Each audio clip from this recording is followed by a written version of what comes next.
Mesmo após a declaração de independência do Brasil, as províncias mais distantes do Rio de Janeiro ainda levaram cerca de 3 meses para tomarem conhecimento do fato. Isso demonstra que, além das dificuldades nas comunicações na época, não houve o envolvimento do povo no nosso processo de emancipação política. A independência do país foi essencialmente um processo liderado pelas elites locais. Essa falta de interesse por parte da população fez com que o novo governo fosse recebido sem resistência. Em algumas regiões do norte e do nordeste, porém, militares e comerciantes portugueses não quiseram reconhecer a separação de Portugal e decidiram lutar para manter os laços com a metrópole. Houve confronto entre as tropas do governo brasileiro e os portugueses no Maranhão, Bahia, Piauí e na Cisplatina. Em todas essas regiões, as tropas do governo, formadas por mercenários em sua maior parte, saíram vitoriosas. Em meados de 1823, todo o território do país estava sob o comando do imperador. Entretanto, o reconhecimento de independência ainda não havia ocorrido por parte da comunidade internacional. Os Estados Unidos, interessados em manter um papel de destaque no continente americano, foi o primeiro país a reconhecer a nossa independência em 1824. Os governos latino-americanos, que adotaram em sua maioria o modelo republicano após suas independências, demoraram a reconhecer a emancipação do Brasil, que optou pela monarquia. O primeiro país a reconhecer foi o México, em 1825. No mesmo ano, Portugal concordou em reconhecer a independência de sua ex-colônia, desde que fosse indenizado em 2 milhões de libras esterlinas. Como o governo brasileiro não detinha esse valor, contraiu empréstimo com a Inglaterra. Uma vez a independência do Brasil reconhecida por Portugal, o maior prejudicado no processo, os demais países europeus, ainda em 1825, reconheceram a emancipação de nosso país. Após o reconhecimento de sua independência, o Brasil foi coagido a dar fim ao tráfico negreiro pela Inglaterra. Para isso, foi assinado um tratado entre os governos brasileiro e inglês em 1826. Posteriormente, em 1831, foram declarados livres todos os escravos trazidos da África a partir daquela data. Entretanto, essa lei nunca foi cumprida. Outras nações europeias começaram a pressionar o Brasil a cobrar taxas de importação de seus produtos semelhantes às cobradas dos produtos oriundos da Inglaterra. França, Áustria e Dinamarca conseguiram taxas de 15%, semelhantes ao que era pago pelos produtos britânicos, fazendo com que o Brasil fosse inundado por manufaturas europeias. Como resultado, durante todo o governo de Dom Pedro I, as exportações brasileiras foram inferiores às importações, gerando déficit na balança comercial e problemas financeiros para o Império. Para equilibrar as contas, o governo brasileiro passou a contrair cada vez mais empréstimos junto a bancos estrangeiros.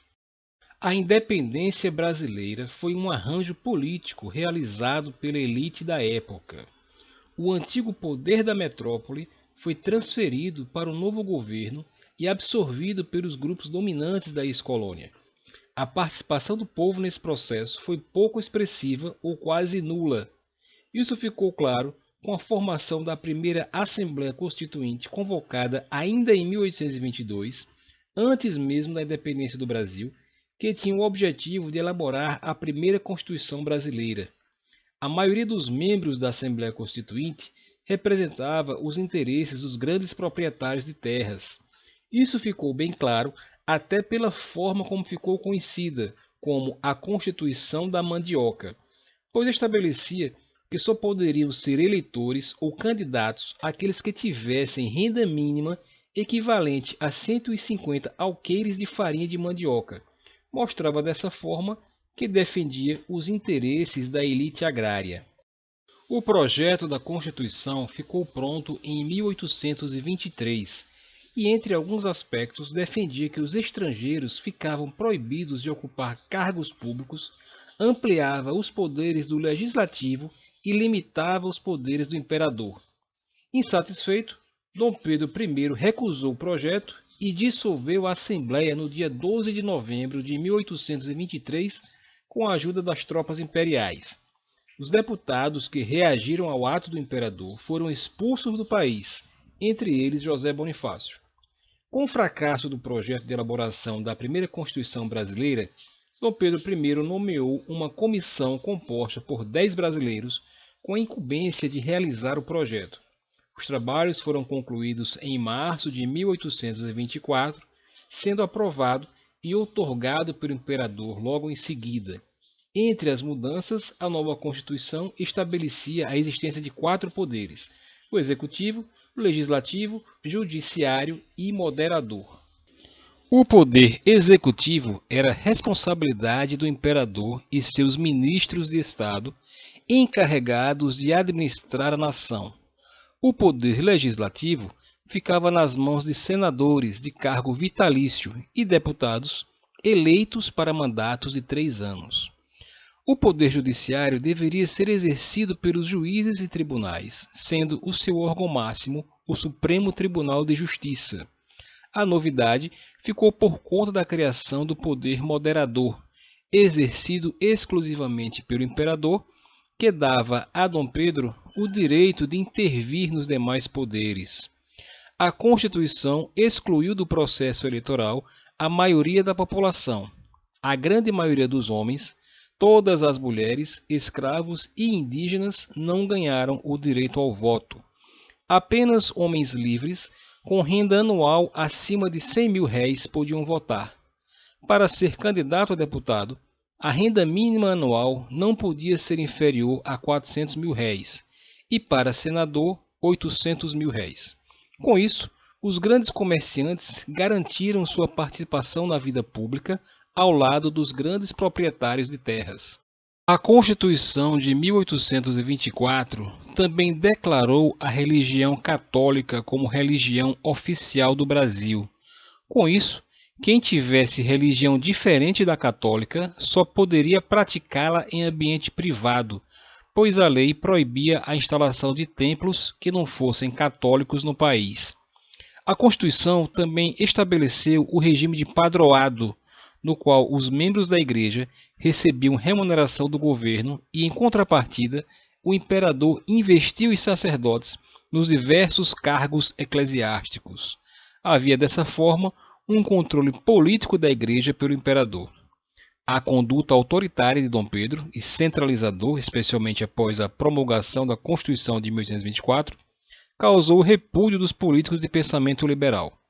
Tais políticos apontavam a ameaça absolutista presente em medidas como a dissolução da Assembleia Constituinte em 1823, a expulsão dos deputados contrários à própria imposição da nova Constituição e a criação do poder moderador.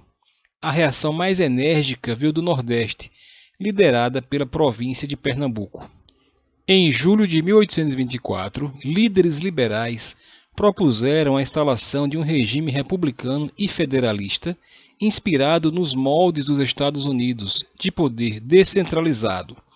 Jornais de caráter liberal, como Tifes Pernambucano e Sentinela da Liberdade, ajudaram a difundir tais ideias. Um dos maiores líderes do movimento foi o Frei Caneca.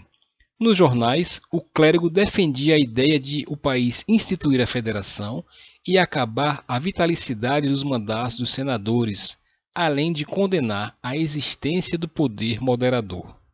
A revolta eclodiu quando Dom Pedro nomeou o novo presidente da província de Pernambuco, que era alguém contrário ao desejo das forças políticas locais. Liderados pelo antigo presidente da província, Manuel Paes de Andrade, os revoltosos proclamaram a formação da Confederação do Equador, um estado republicano independente. De Pernambuco, os revoltosos expandiram o movimento para o Ceará, Rio Grande do Norte, Piauí, Alagoas, Sergipe e Maranhão. Os líderes mais liberais defendiam a extinção do tráfico negreiro e a igualdade social. Temendo que o povo tomasse o poder e, diferentemente do que defendiam, os membros da elite abandonaram o movimento. Com isso, os revoltosos não conseguiram fazer frente às ofensivas do governo. Dom Pedro tomou empréstimos de banqueiros britânicos e contratou mercenários e uma esquadra para atacar a resistência. Atacados por terra e por mar, os revoltosos foram derrotados, muitos condenados à morte, como o próprio Frei Caneca. Outro conflito importante do primeiro reinado foi a Guerra da Cisplatina. No governo de Dom João VI, o território espanhol situado abaixo do extremo sul do território brasileiro, chamado de Colônia do Sacramento, foi invadido e anexado ao Reino Unido de Portugal e Brasil em 1821, passando a se chamar Província Cisplatina. No entanto, os habitantes da região nunca aceitaram o domínio luso-brasileiro, pois tinham idioma e costumes diferentes. Em 1825, liderados por João Antônio Lavaleja, um movimento de libertação foi articulado na província, recebendo o apoio do governo da Argentina. Em reação, Dom Pedro declarou guerra. O conflito só terminou em 1828, com a assinatura de um acordo pelo qual a Cisplatina não pertenceria nem ao Brasil nem à Argentina. Seria então criado um país independente, que passou a se chamar República Oriental do Uruguai. A Guerra da Cisplatina e seu desfecho desfavorável contribuíram para desgastar ainda mais a imagem política de Dom Pedro, aumentando o descontentamento geral. Os valores gastos para financiar a guerra desequilibraram ainda mais as finanças do governo, que já vinham combalidas pelos empréstimos tomados para bancar a independência, a contratação de mercenários na revolta da Confederação do Equador e as vantagens oferecidas aos produtos europeus. Com a morte de seu pai, Dom João VI, em março de 1826, Dom Pedro I se tornou o legítimo herdeiro do trono português.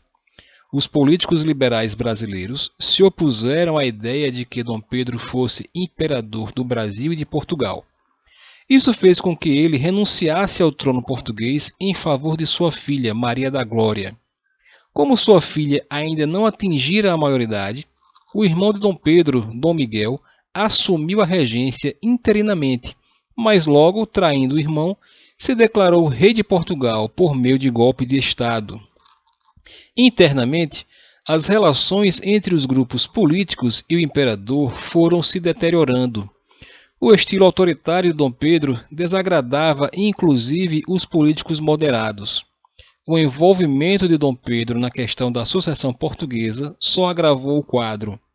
A maioria temia que um reino unido de Portugal e Brasil pudesse deixar o nosso país em situação secundária mais uma vez.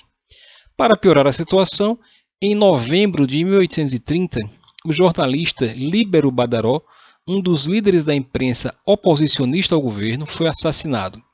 As suspeitas recaíram sobre Dom Pedro, que foi duramente acusado. Para acalmar as tensões, o imperador viajou para Minas Gerais, sendo recebido sob protestos pela população local. Irritado com as manifestações, Dom Pedro retornou ao Rio de Janeiro. O partido português, em resposta à recepção dada ao imperador em Minas Gerais, organizou uma festa de recepção ao monarca. Com o objetivo de impedir esse evento, políticos liberais entraram em choque com os portugueses. Esse acontecimento, envolvendo brasileiros e portugueses, ficou conhecido como a Noite das Garrafadas. Na tentativa de impedir o agravamento das tensões, o imperador criou um ministério composto somente por brasileiros. Entretanto, como os membros do ministério não obedeciam plenamente às suas ordens e como o descontentamento com o monarca continuava, Dom Pedro desfez o grupo, demitindo todos e criando outro composto somente por portugueses, chamado de Ministério dos Marqueses. A criação do Ministério dos Marqueses serviu como estopim de uma revolta. Políticos liberais, proprietários de terras e até mesmo a tropa imperial se uniram no movimento. Mais de 2.000 pessoas se aglutinaram no Rio de Janeiro para protestar contra a medida de Dom Pedro e exigir a volta do Ministério dos Brasileiros. Com seu espaço político cada vez mais reduzido, com a suspeita de mandar assassinar opositores, com a crise econômica e política e também interessado na sucessão do trono português, Dom Pedro percebia cada vez mais a situação difícil na qual se encontrava. Assim, em 7 de abril de 1831, o monarca abdicou do trono brasileiro em favor de seu filho Pedro de Alcântara, uma criança de apenas 5 anos de idade. Logo depois, Dom Pedro partiu para a Europa. Iria lutar pelo trono deixado por seu pai em Portugal.